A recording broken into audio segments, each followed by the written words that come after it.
Yo, everybody, welcome to the Boomer and the Zoomer podcast, or the Zoomer and the Boomer, whatever order we want to say it. I'm joined here by Dom Sacco. My name is Nathan Edmonds.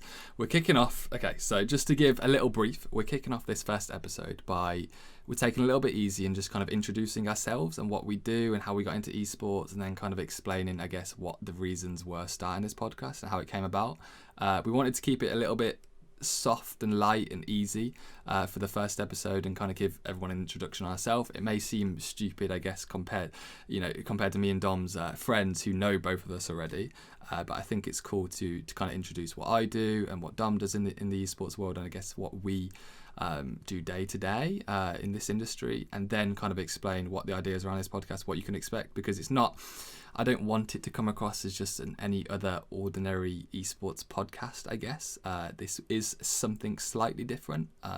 We're definitely trying to take, I'm sure everyone says this, like, we're definitely trying to take a Joe Rogan style-esque / Ricky Gervais show style, where we just talk. There's no real structure. We just chat absolute shit for an hour or 30 minutes, and we just keep it super short and we just talk. Literally simple as that. So Dom, do you wanna take it away? Yeah, and I'll say on the Ricky Gervais thing, I think you've invited me on thinking I'm going to be the Carl Pilkington of the. Do you want to give context to that, because some people might not know who Carl Pilkington. If you don't know who Carl Pilkington is, then you've been living in the cave. But do you want to give context who he is? Yeah, so he's Ricky Gervais had a radio show with XFM years ago, and the producer for that show was Carl Pilkington, and Ricky realised as he was working with him that this guy's quite a funny character. He's got an odd way of thinking, a weird sense of humour, and his logic was a bit backwards at times. So Ricky started talking to him more, getting him involved in the show, and they launched the Ricky Gervais podcast, which is now really popular. I think it was the most popular podcast back in the day when it launched. So I do encourage people to check that out because it's very funny. But then Ricky Gervais got up to all sorts. He used to send Carl Pilkington around the world, the Idiot Abroad TV series, and just get him into situations that would make Carl angry or talk nonsense, and it was good comedy in my opinion. To keep it even, like, God, Carl Pilkington is Idiot Abroad does it justice, because I don't want to say he's stupid, but he comes at the world at a different approach, right? And look, I'm not saying Dom is Carl Pilkington, because that's probably an insult if anything. But I think, like, we're trying to take that approach because that's what I would enjoy personally. I think that's what Dom enjoys too, and I think that's what most of the audience they just want to see, an organic conversation that isn't scripted, isn't covered by any rules, even though this is we're just here to talk about what happens in esports every week, every 2 weeks, however often. We don't even know how many times we're doing this, so this is how organized and structured this is at the moment. We'll see if we can do it weekly, and we'll see how it goes, because it sounds good. And I'll just say quickly on the Carl Pilkington thing, you say you don't want me to come across like that. I have a Carl Pilkington book at home, and when my eldest was about, I don't know, 1.5, 2, he was looking at books in the bookcase one day, and he stopped at that book and he went Dada and said Dada, and I felt really old at that point, because Carl's known for being very bald. He describes it as like the roundest head, and I felt really bad at that point. It's funny hearing all this, because I listen to their podcast literally every night before I go to bed, and I've heard it so many times over and over. But it's funny that because I didn't even look. When I'm saying I compare, if we're comparing to Carl, I only think of the personality. I don't even think of the looks, if I'm being honest. But now you mentioned that, let's not go there. Yeah. Should we start with, because it's the Boomer and the Zoomer? Should we start with our ages? And I will say as well, like, technically my dad's a boomer, right? People born in whenever it was, the 50s, the 60s. Yeah.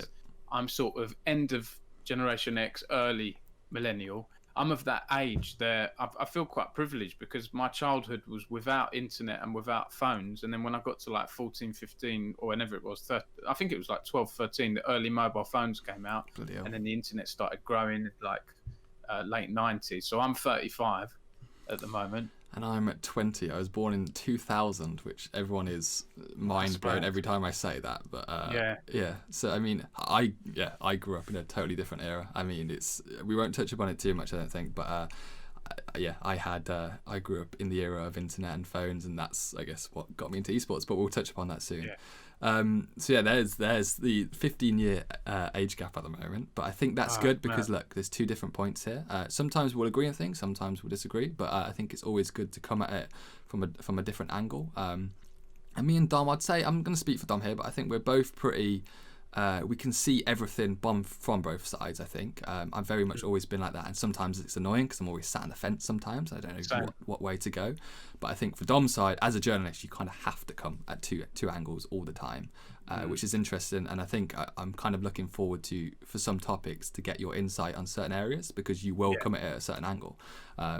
Before we even started, we were talking about the UK Esports Awards and stuff like that, and what you think and all this. And I think it's interesting because sometimes we'll clash, but that's good because different ideas and different thoughts are really healthy for a discussion. But we'll see how that evolves, I think.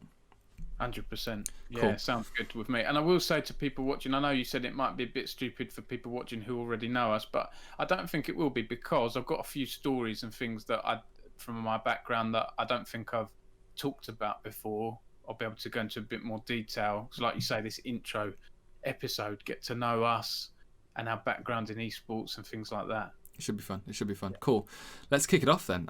So Dom, how, I guess, did you first get into esports? What was the first thing? So I guess, God, let's not even talk about the distinction between gaming and esports right now. That's for a whole other day. But how did you step first into esports? It's a good question. And I know you don't want to cross over into gaming, but for me, without that introduction to gaming, I wouldn't have got into esports.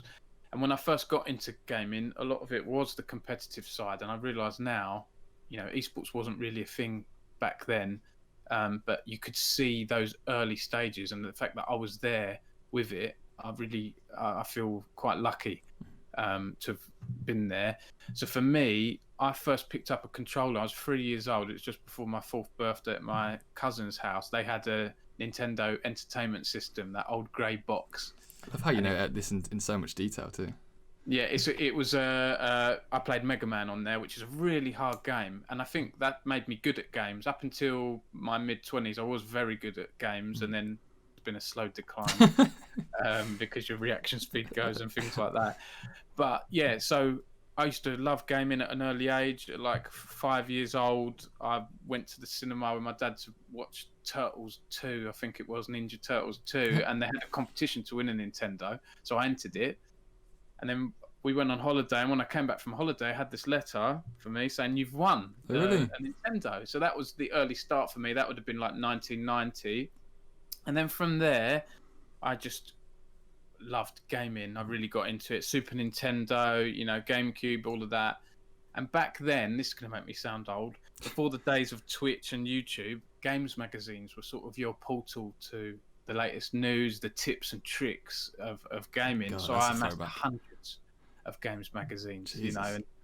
And from there I thought, like, well, wouldn't it be cool to work for one of these magazines? So I did work experience at Nintendo Official Magazine, absolutely loved it. But then growing up as well, like I say, I loved that competitive side. So games like Street Fighter, there used to be tournaments at my local game shop in Billericay called Games World, Bomberman tournaments, Street Fighter tournaments. I was quite young back then, like 9-10 years old, and I'd be going up against adults. I'm short as well. I was always very short, and they'd see me rock up the controller, think, look at this kid, and I'd win these tournaments. But cut a long story short, I got into esports because I love competitive games. League of Legends, I played from season 3, and then I loved the esports scene, and I realised that there wasn't anyone really shouting about the UK talent and the UK players. So that's why I set up Esports News UK 5 years ago, and that's how I got into esports there and the British Esports Association. But my background is in journalism because of those games magazine days. I did studied multimedia journalism at Bournemouth University, and my background is in trade journalism. I wrote for MCV, which is a video game title, for a few years. So yeah, sorry, long answer to your question. No, it's good. But I wanted to give that context of games media and how it's changed. You know. No, God, I love hearing how people got involved because, especially when there's a big age difference here, and you say, do you think you were? I'm gonna throw a quick one. Do you think if you didn't win that free Nintendo, do you think it would have been a delayed, I guess, interest in gaming, or do you think it was always inevitable that just kickstarted it early? Yeah, it was always inevitable because I would have asked for a Nintendo Yeah, for for Christmas something. birthday or Christmas or something, and that's what Got you. happened. I used to ask for a game for birthday or Christmas, Yeah. and I'd build up a collection. Then when the next games console came out, I sold my old console and all the Oh, really? games to afford just the console with one game. Got you. I didn't have, my family. We weren't in a lot of money Yeah, or yeah. anything like that growing up, unfortunately. So, but that taught me to be careful with my money and things like that. And games were my real hobby. And of course, because of that, we didn't have much money. I read a lot of reviews because I had to Yeah. make sure that the money I had saved up would go towards a game Yeah. that I'd really love, a game like a Zelda or a Mario Brothers, something that had longevity, and I replay love that. value. Yeah. I like that little connection too. I asked that question because some really credit their career to like one moment in their life. You know what I mean? And if that didn't happen, then I wouldn't be here. I wouldn't be there. And there's some situations, but I thought I'd ask. Cool. Not for me. What about you? Yeah, geez, God. Obviously, mine's a little bit different. I grew up with this being front and central. God, when I was growing up around, I think my first console was a PSP, I think. And that shows my age because that's compared to, what you're talking about, that's a pretty new release. Did that come out like early 2000s or something like that? 2000? I want to say. Good question. God, I want to say late clue. 90s, early 2000s. Yeah. I was always a Nintendo. Back then, when I was growing up, I should say, it was very much Nintendo versus Sega. That was the thing in the 90s. Sonic versus Mario. It's crazy now to think that Sega don't even make consoles and that they're producing games for Nintendo console. Weird, isn't it? That's mad. Like, 10-year-old me wouldn't have dreamed that'd happen. So I was Nintendo. I had the Game Boys and all that, Game Boy Pocket and DS. So I sort of veered away from the Sony handhelds. It was quite expensive as well, I think, the PSP. But then I did have a PlayStation. I did have other consoles growing up. Yeah, it's funny you mentioned that the console was, because now it's literally just Microsoft versus Sony, isn't it, really? And then you've got PC that sat in the mix of that. And, And Nintendo do their own thing, and in a way they which always is good, though, have. isn't it? Yeah, I quite like that too, yeah. But anyways, I guess to my point, so PSP was the first time I remember playing. I think I remember because my brother's like all this came from my brother. He was just interested in game because he played with his mates. So whenever he didn't have the PSP or if he wasn't playing on the PlayStation, wasn't playing the Xbox, I would have a go. So I think I remember playing GTA like for my first game at like 8, 9, 10 years old. GTA is definitely not the game you should be playing at that age. Although, hang on, what GTA was that? Because the original GTA 4, I think. Oh, GTA right, 4. Gosh. Because I can remember the first GTA, the top-down view, GTA, and GTA 2. Really? That really one? big. Jesus Christ. PlayStation and PC, but GTA 2 made it big. And then when GTA 3 came out on the PS2, oh boy, were we onto a franchise then. Yeah. I think it was 4 though. I think it was 4. It might have been 3. I'm not too sure, but I knew all like the cheats. If you had to like spam the triangle and the circle, whatever, it's how many times. So I knew how to like spawn a tank or whatever.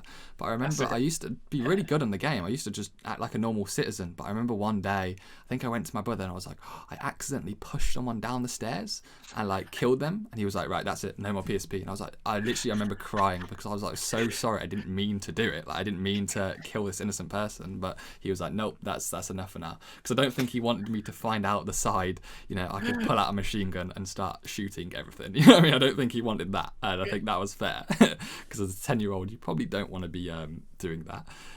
But after that, I think he started playing Call of Duty, and every time he wouldn't play, I'd play it.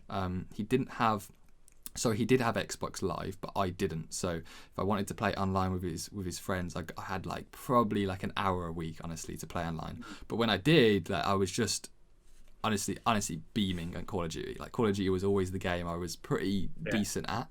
But fast forward a little bit more, I was always that kid at school that was a little bit, I don't want to say weird because I wasn't weird. I was in like the cool kids group, if that makes sense. But there was like a part of the cool kids group, if that makes sense. So there was the big group of cool kids that I all knew for years, from the earlier schools. But there was like a small section where there was like 4 of us that just were kind of like interested in other things. But I was the clear standout that interested in games, and I was the one that had a YouTube channel, that had a PC at home, that would like edit YouTube videos and like record using my Elgato, I think it was back in the day, that I used to set up. So I was always that, I guess, I call it strange because it was back then, it was weird. Like I was definitely a clear standout from anyone in my year that was doing that. And look, there was a lot of times where, I think I mentioned it the other day to someone, but one of my mates, as a joke, thought it was really funny, put one of my YouTube videos up on the projector in like a biology lesson, and I was so sad. Like I really wasn't happy about it because it was so embarrassing. And it wasn't that classic movie scene, everyone pointing and laughing and doing it, but I felt so embarrassed and it was just awful because hearing your own voice is bad enough. Yeah. But in front of your crowd and your teacher, it's not fun. When I say I've got those videos, I don't mean those videos specifically. Yeah. I mean videos where I've been embarrassed by as a music video. I was in a band before and I did it as part of a project at secondary cringe, isn't it? school and all of that. And looking back is difficult. And I often think, you know, I remember the rise of YouTube and being there from early on. Yeah. This is before the days of KSI getting big, because I remember him getting big. But when I grew up, I had a group of friends. I had one friend in particular, Adam, who I always used to play games with him, and we were both very good. Mm-hmm. And sometimes you know, this was back in the day of co-op gaming around the same computer. Some of the gaming sessions would get pretty heated because they'd be so close and they'd be quite intense. Yeah. But we always had this respect for each other. And then it's great for me because I can remember those early online games. Halo's the one that stood out to me on the Xbox, but before that, the Dreamcast had online functionality. Mm-hmm. So this would have been about 99, around that time. Jesus. But it wasn't well used. It wasn't. It was a bit ahead of its time. It didn't have the full functionality. But I remember the first game I ever played online was a puzzle game called Choo Choo Rocket, and it had a lot of buzz about it because it was one of the first games I think that was compatible with online gameplay. Choo Choo Rocket. Wow. Choo Choo Rocket. It's good. It's you can get it on the phones and things like that. It's quite a good little puzzle game. But I remember playing it online, and because it was a dial-up modem, it was all a bit stuttery. And I thought, Bloody hell, dial-up, Jesus. Yeah, the Dreamcast, it wasn't ready. It wasn't Yeah. ready. I was playing dial-up on World of Warcraft. I was Mate. early vanilla World of Warcraft. You are really making me feel my Zoomer age at the moment because Jesus, I'm going to be telling us I've never played World of Warcraft, and I don't think I ever will because I've heard it's super addicting. But I've never touched it. I've never touched. Is it RuneScape?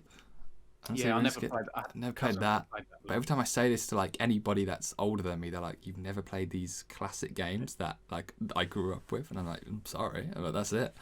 To quickly end to cut my story short though, it was so I played Call of Duty a bit. I started watching because I was kind of into YouTube. I started watching Nature and Scump were the main two people, and obviously they were playing competitive Call of Duty. So yeah, in 2015, after playing competitive on the GB ladder for a little bit, I thought I'd create my own little esports organisation. After a few failures, obviously you kind of forget about them, and everyone else forgets about the failures. They only focus on the ones that stand. But Radiant Esports was born in 2015. So I like how our stories are kind of similar, as in we really dipped in our first kind of big entry into the scene was because we created our own company, really. Like mine's less of a company than yours, I think, because I started when I was 15. Like that wasn't even a legitimate company until I was 17, I think, when I started it as an LTD. But it's fun that we started our own projects to enter, which is mental to think. Yeah, I always had goals. So when I first started out, I wanted to be a games journalist, and then when I got to that point, my first job was at Auto Trader of all places. I'm not an expert with cars. I'm not a petrol head. I don't know how I got that job. I was writing advice articles, but it taught me as a journalist. You're sometimes an expert for a day. You speak to an expert, then you type up their quotes and create a really good article or video or whatever. Where am I going with this? And then my goal was to be a games journalist, and I joined MCV. And then when I got there after about a year, I was like, well, what do I want to do next? And I thought, well, I would love to be an editor of a magazine.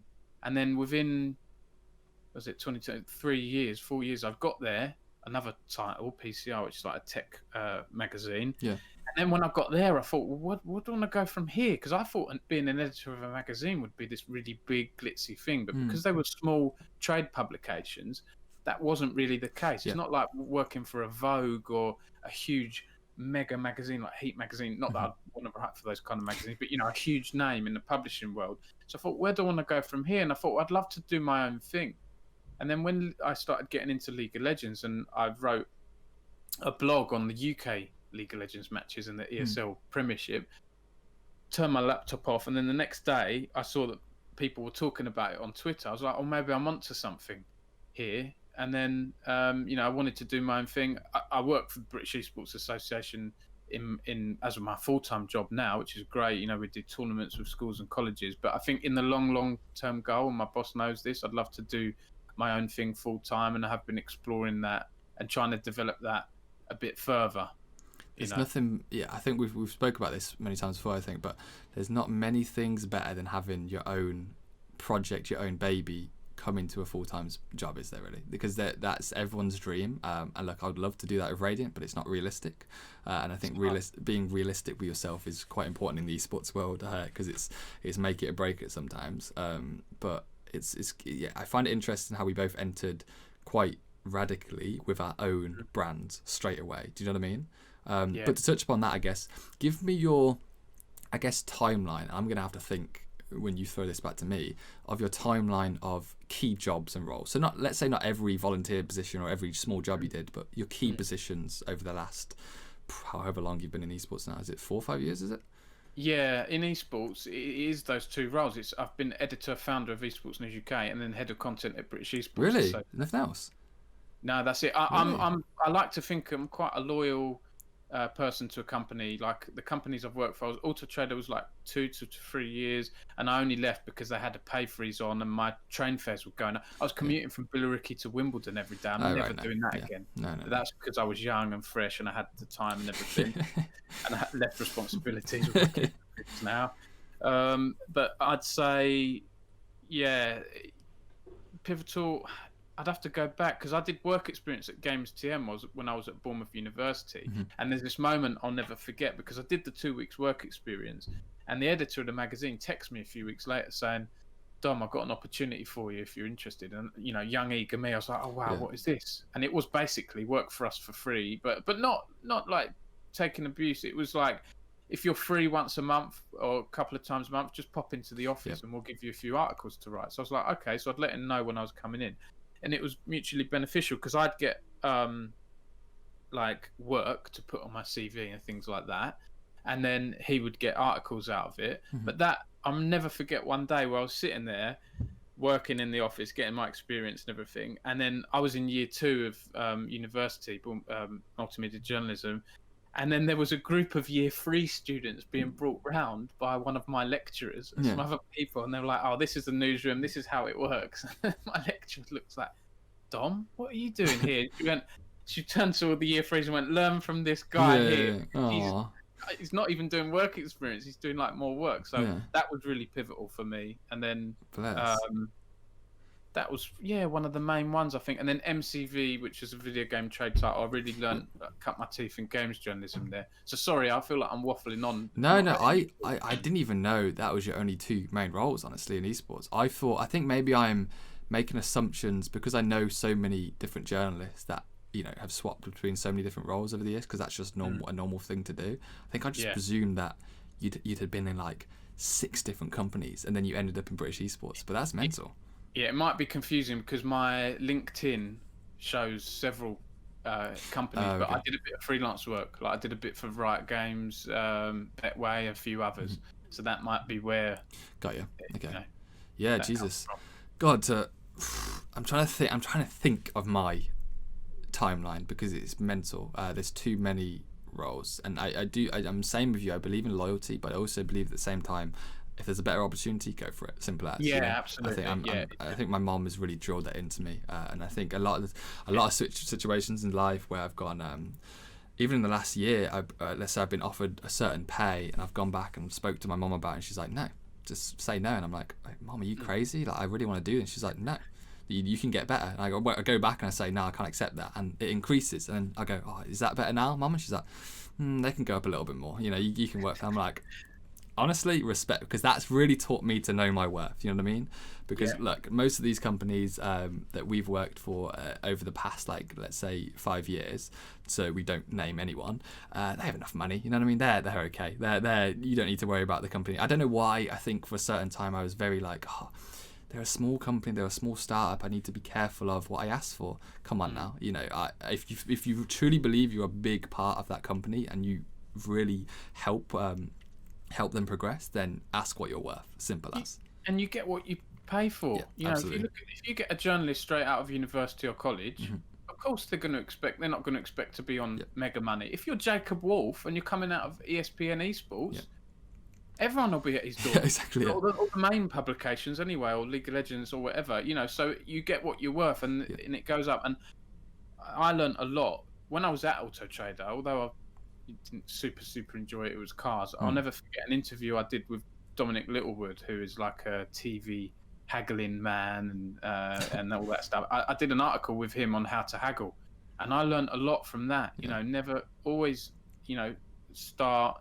Well, if you're haggling for something, you want to start lower than what you're willing to go for. But it helped me with negotiation. And I remember when I was deputy editor of Toy News, which is like a trade title at Nube Media. That was a lot of fun for a year.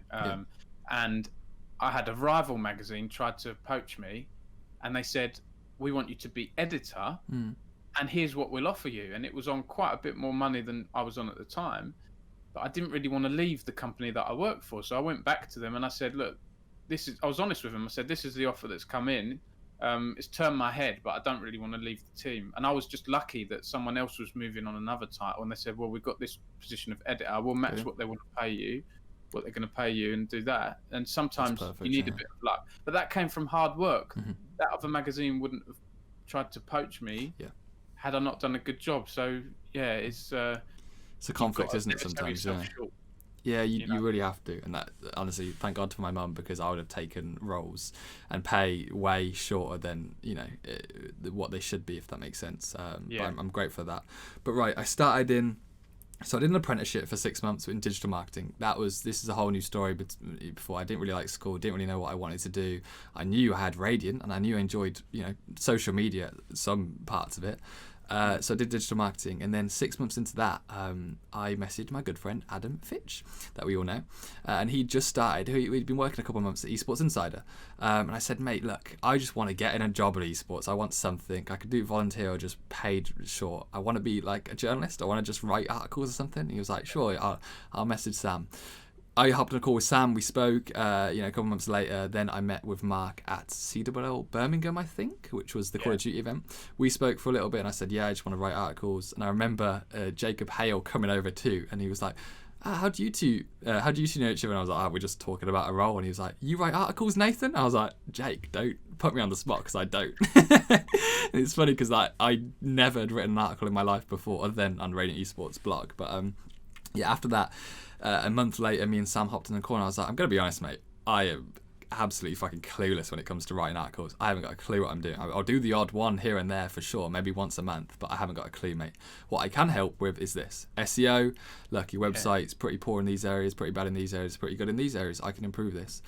Social media too, I want to help with that." And he was like, "Mate, we don't have anyone that covers that. That would be great. Why not?" So I keep bringing this up as an example, and I don't want to turn this into a quick lesson, but go to companies with stuff you can bring. Don't go with, "Are you looking for this? Are you looking for that?" Go with, "I can do this. Do you need it? Like, can I bring this to you? Can I help here?"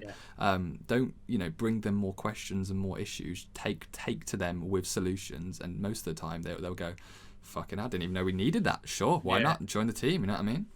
That's a journalistic technique as well that I use. Not trying to be, I'm using a technique to get things, not at all. But people want things that will help them. So if I go to someone and I'd like to get a quote, I don't put quote request in the title. I put coverage opportunity, or just what's the benefit for them. Like, we're doing a feature on this, that, or the other.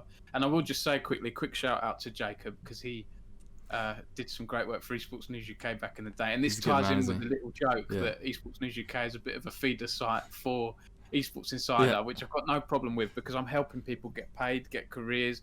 I love the guys at ESI, and that's great. Really, one of us should be wearing a cap. Honestly, I've got it's my badge here. Look at this.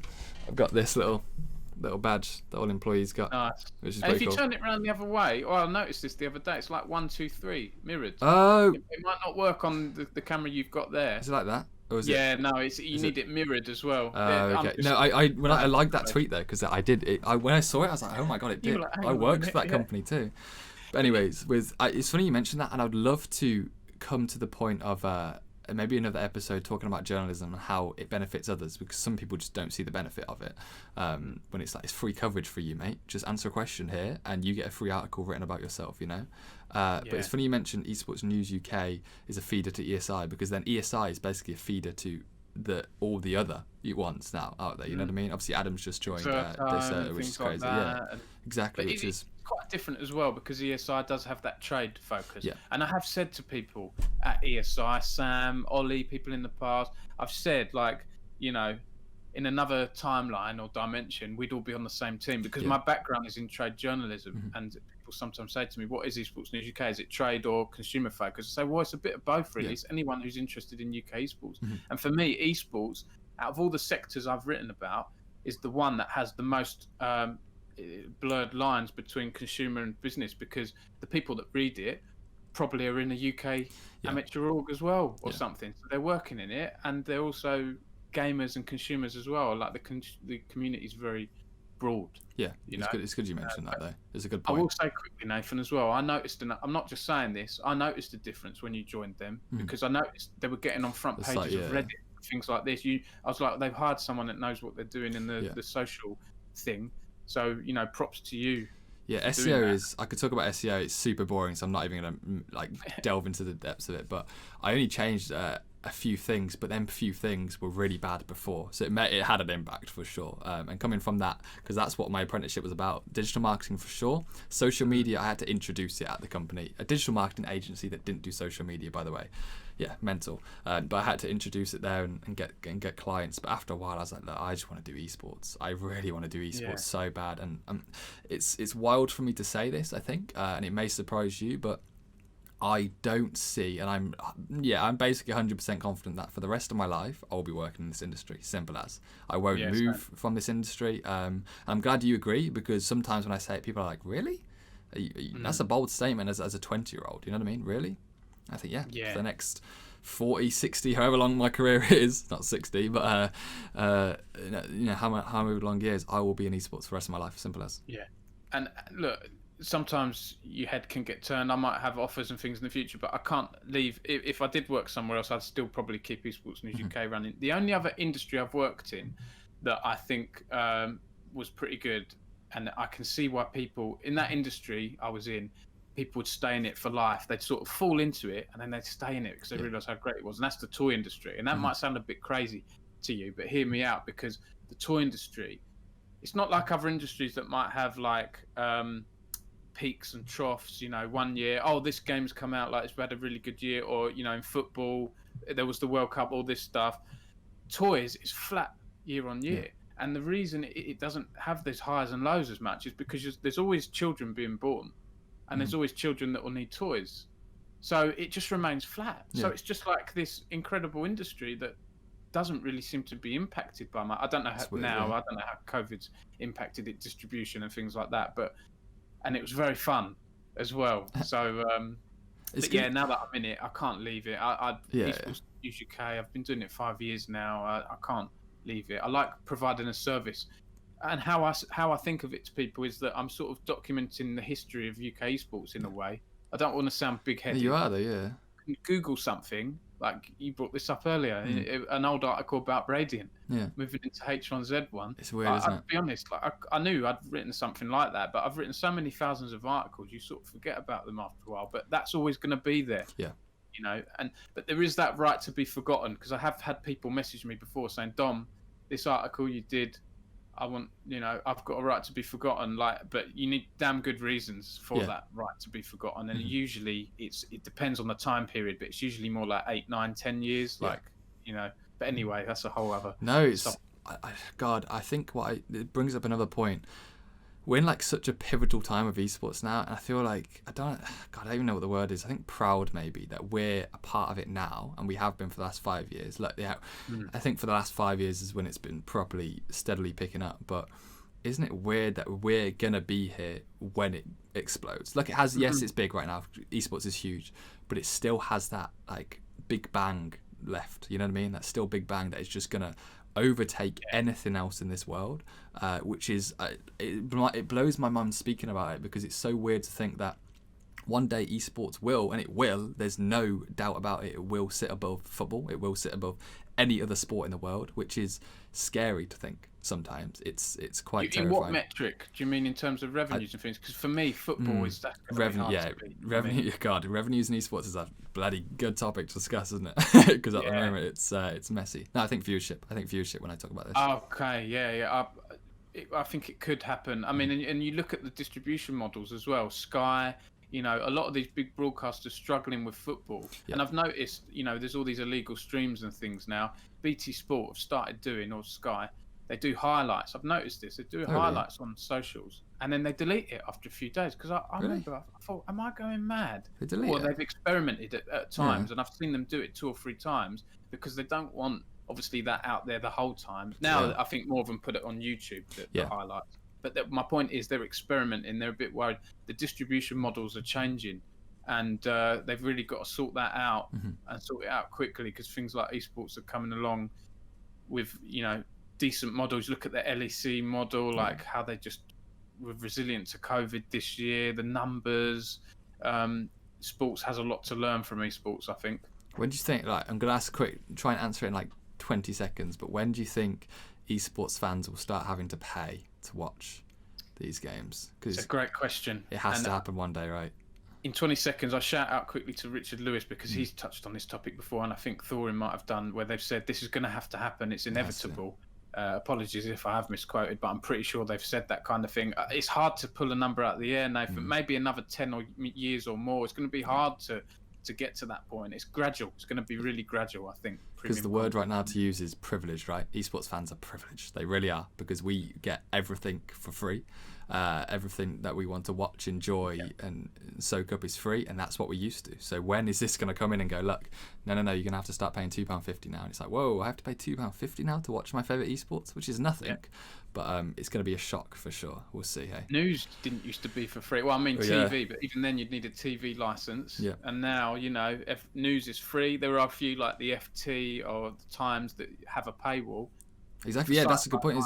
Most I remember. I think I don't know what is it. The Financial Times, is it that I remember? I just see it in Slack and I'm like, I want to go read this, and it's like, oh, I can't because I have to pay £1 a month or something. I'm like, it just stops me instantly from wanting to read it personally. But it's weird, isn't it? Yeah. So if I put a paywall behind Esports News UK, no one would read it. It's as simple as that. I think the least what we can do, and even I'm bad with it, is ad blocker. I know a lot of websites now, they say, look, you've got ad blocker, you're not continuing until you disable it, which is fair. I think that's a good midpoint at the moment, which is fair. I should look at that. Yeah. Because a few years ago I looked at this thing on my site where you could I'd let people pay £1 a month and they'd remove all the ads on the site, but then it didn't work that well. And now people can use ad blocker, that's fine, but then I also have direct ad deals with companies. Like we've got one up with AOC at the moment, and it's like, if people use ad blocker, they're not getting as many hits, which means they're less likely to do things in the future. So I always ask people, please be considerate. If it's a website you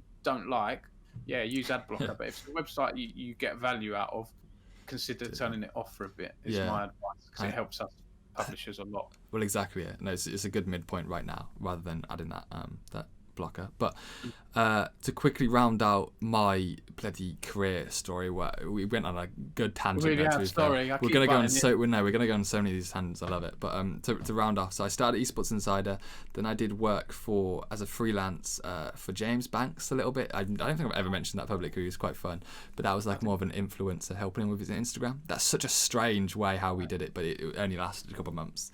And then, God, where did I go? I went from Esports Insider. I did a little stuff with X Gamer Energy. I did stuff with House of Gamers Birmingham. That's a story, because they're not a great company to work with. So I'm sure we'll come across that one day. I've heard of them. Yeah. So they don't exist anymore. But then I did stuff with Gfinity. I'm trying to think too. There's loads of volunteer roles, too many to mention. Obviously Radiant throughout this time was always existent. And then, in February this year, I got a message from Kieran basically saying, look, mate, can you send me your CV? Didn't give me any more info. That's Kieran.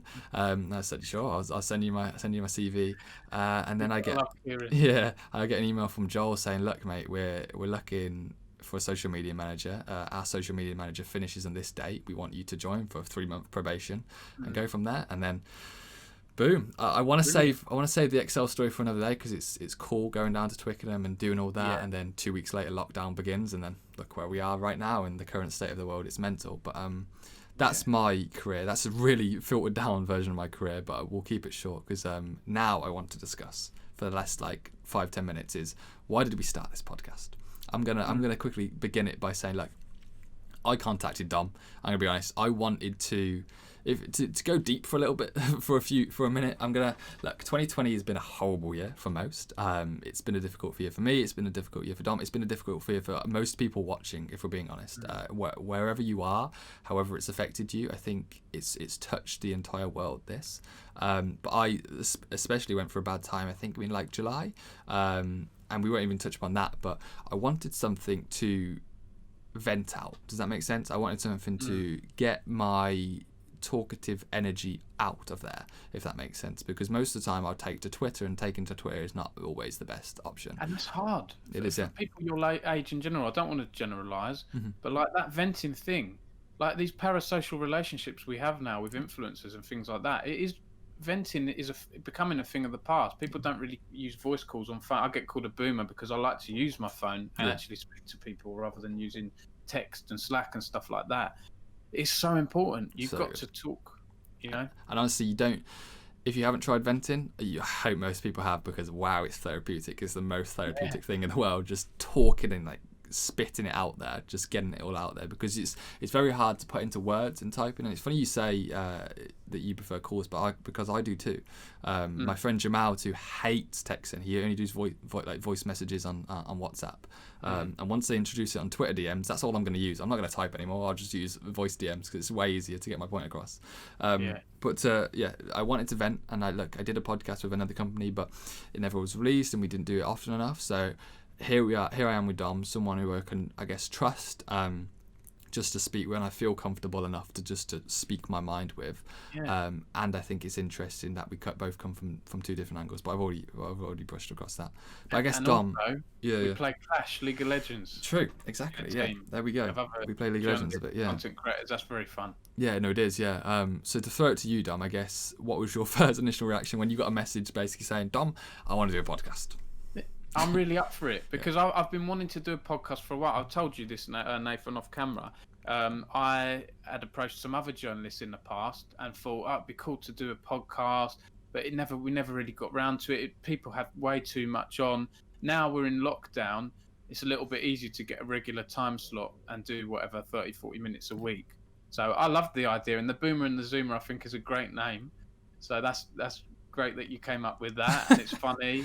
And it's nice to just chat ideas, and it's also nice to show as well, because I will say I think there is a bit of ageism in esports. I know the Boomer and Zoomer thing, we're doing it light-hearted, but it's nice to be able to talk to you and be included, with younger people, and show that there are similarities between us. We both love games and League of Legends and esports, and the age shouldn't matter so much. And the same goes for me with you're 20, I'm 35. If there's a 50-year-old that likes playing games, I should be able to chat with them and treat them as equals as well. And that's what I like about gaming.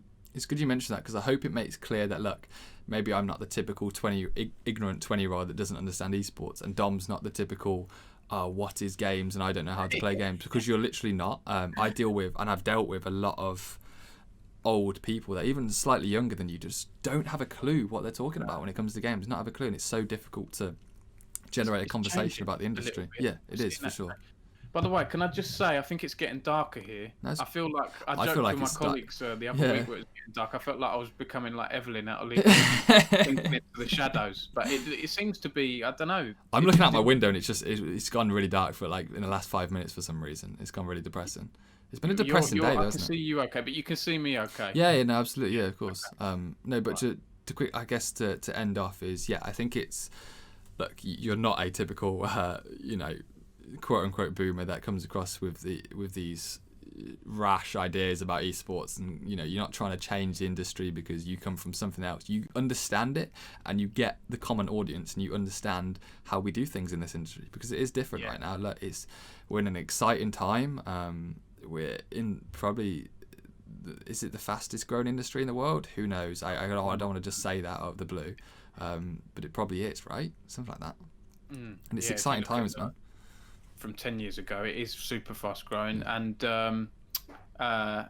I learnt by doing as well. When I did launch Esports News UK, I had a good journalism background, I had a good gaming background, but there were still intricacies of UK League of Legends that I didn't understand, and I could have reached out to the community a bit more. I know now, reach out, ask people if you don't know something, but I was a little bit stubborn in those early days. Maybe that was the boomer in me, but Learn the hard way, though, isn't it? Eh? I think that's the best way sometimes. Learn the hard way, because it really drills in. Because people, if you tweet something, if you make something public, especially as we both deal with jobs that are so public facing, if you do something wrong, then you will be told about it. You will be let known about it, and you will know how to fix your mistakes for next time. But that's the disadvantages sometimes, hey, of public facing jobs.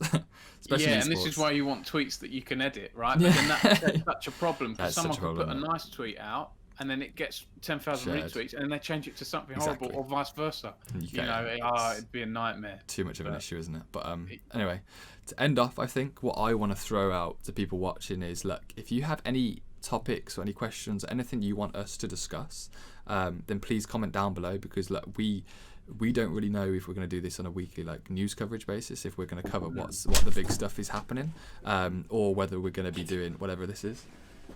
Sorry, my dog just came barging through the door then. Little baby German Shepherd. Well, little is the wrong word. But I want to end off by saying, look, guys, if you have any questions, any queries, or anything that you want us to discuss in esports, or around esports, around the industry, please comment down below, because we are looking for things to discuss too. We will come every week with maybe ideas, what happened this week or what happened a few weeks ago, and we'll discuss random things. But if you guys want us certain areas to discuss, then please let us know, because I think that's even more interesting. And if we can help you or educate you on certain areas, that'd be great, because look, we're no experts in some areas for sure, and I don't want to claim that I'm an expert in everything in esports, because I'm not, but with our joint knowledge combined, we'll give you a good idea of what this is or what that is, and hopefully help somehow. I think I'm sure we'll cover League of Legends quite a bit with We our will, background, and yeah. also I try and cover the big UK stories, and I'll mention a few that I sort of gauge my curiosity and interest and things like that. But yeah, it's quite easy and relaxed, isn't it, Nathan? It's just Exactly, us two yeah. chatting. There's no stress about it. There's no pressure on having to speak like this or do this or talk about this in the right way. You're just honest opinions. And look, we're not mental individuals that are gonna go crazy with our opinions, but it should just be fun to chat, right? I think that's the beauty of it. But yeah, I think that's it from us. I think this is just under 50 minutes, which is not too bad at all for our first episode. So that's good. thank you guys for watching. If you guys want this just on YouTube, or if you'd like to see it on Spotify, look, if we get requests for Spotify, then I can look into it. But I think right now we'll just throw it up on YouTube and just leave it be. But yeah, thank you very much for watching. Thanks, Dom, for joining me. Thanks very much. Yeah, thanks everyone for watching. And I think, like Nathan says, the next videos have been more about things that are going on in esports. This has been very much our background and get to know us, I guess. But it's been fun. Literally, yeah. I think it's a good introduction episode. But expect different episodes for sure in the future. 100%. So yeah, thank you very much, everyone. Enjoy. Stay safe during this weird, strange time that we're in. And yeah, we'll see you in the next episode. Goodbye. See you guys.